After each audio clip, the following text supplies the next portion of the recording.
car maker BMW's main vehicle assembly plant in South Africa has been hit by a wage strike in the engineering sector by the country's biggest metal workers union. So far, production of about 700 vehicles was lost. Here are the details of this and others from across the continent. The National Union of Metal Workers of South Africa launched the strike after pay talks with employer bodies reached a deadlock, raising fears the action would spill over and block supplies of parts to make new cars. NUMSA, with around 155,000 members organized in the sector, wants an 8% across-the-board wage hike in the first year and inflation plus 2% for the second and third years.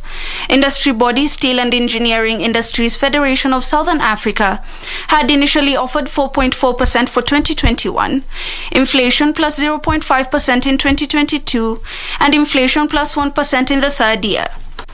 Meanwhile, Nigeria's central bank has been urged by the country's vice president to review its foreign exchange management strategy and ensure that the naira's valuation reflects market reality.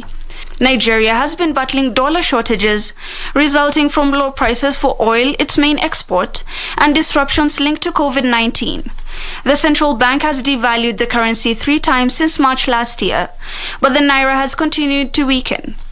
The local currency has hit new lows on the black market since the central bank in July banned dollar sales to bureau de change operators in a string of curbs on the currency market. Finally, MTN Uganda says it had set the price of its initial public offering for the sale of a 20% stake of 200 Ugandan shillings per share as the East African nation's biggest telecoms operator launched the country's biggest IPO. MTN Uganda is offering 4.5 billion shares after the unit of South Africa's MTN Group secured regulatory approval last week.